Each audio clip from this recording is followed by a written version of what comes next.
Hey, I'm Gareth from Park Cameras, and today we're taking a more in-depth look at the new Canon EOS R. Okay, so we had a good chunk of time with the EOS R at the launch event, and actually we were able to pretty extensively test it out. Canon put on quite a show for us to have a look at it. But we've had it in our hands now for a couple of days, and we want to bring you a little bit more of an in-depth look at the camera. So we listed off a lot of the specs in our first look video, which you can watch by clicking the link somewhere up here.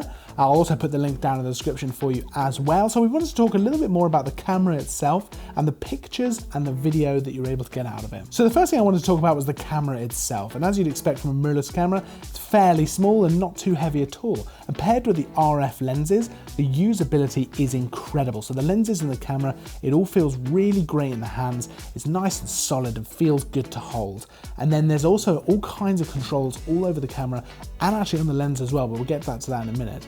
But you can map all of these controls pretty much to your heart's content. So you can control the camera how you want to control it and set it up so you know your camera inside out. So for example, there's a touch bar on the back, which is a new feature, and that allows you to map anything you like. So we've got ISO mapped to it, and you just hold the touch bar to activate it. Just hold it with your thumb or your finger for a second, and then swipe right or left like you would on a mobile phone, just to change the ISO. And that was a very instinctive, intuitive way of being able to control something like that. You can change that though to white balance or whatever's going to be useful to you for whatever you're doing when you're shooting. So for example, if you're shooting mostly as a videographer or as a low light photographer or anything like that, you might change what's mapped to that so that you can change things on the fly. But set with ISO, it was incredibly useful to be able to just switch that as we were shooting and just as we were going. The RF lenses also have this really lovely ring on the lens itself, which again, you can map what it controls. So we had it set to aperture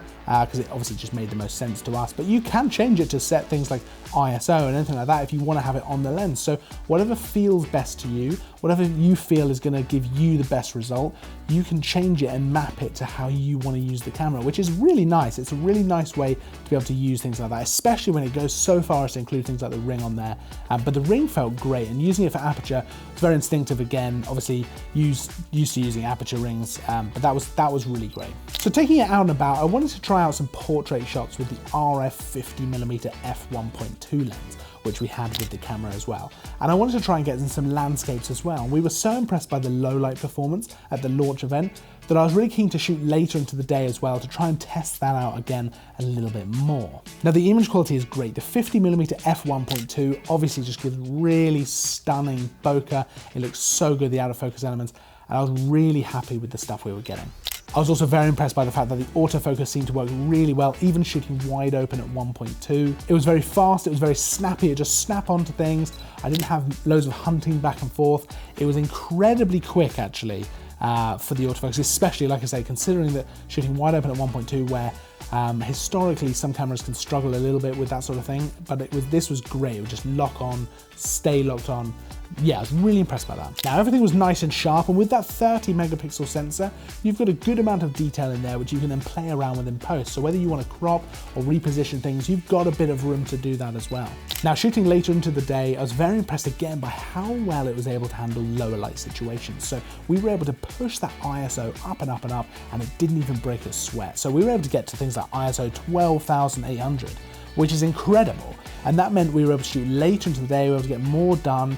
And that's a massive advantage when you talk about workflow and efficiency and just the stuff you're able to get. When you're able to go out and do that and you don't have to drop the shutter speed to something where you need a tripod, if you're still able to shoot handheld, even when the sun's gone, that's really impressive, and that's a massive advantage as well. Now video-wise, it can shoot 4K at up to 30 frames a second, but it is worth noting there is a crop factor there as well, and it can shoot full HD 1080p video at up to 60 frames a second, so you can get a bit of slow motion in there, but it's not quite the same as shooting at 120 frames a second. Now, you can shoot at 120 frames a second, but it does drop the resolution down to 720p.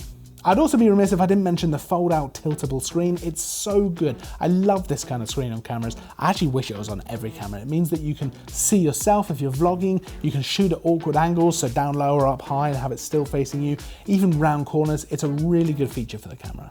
Now don't forget to check out our first look at this camera. We've got all kinds of spec in that video as well and all kinds of different examples as well. You can do that by clicking the link up here again. I'll pop the link down in the description as well. If you have any questions, make sure to pop them down below and we'll get back to you as soon as we can. If you like the video, hit the like button.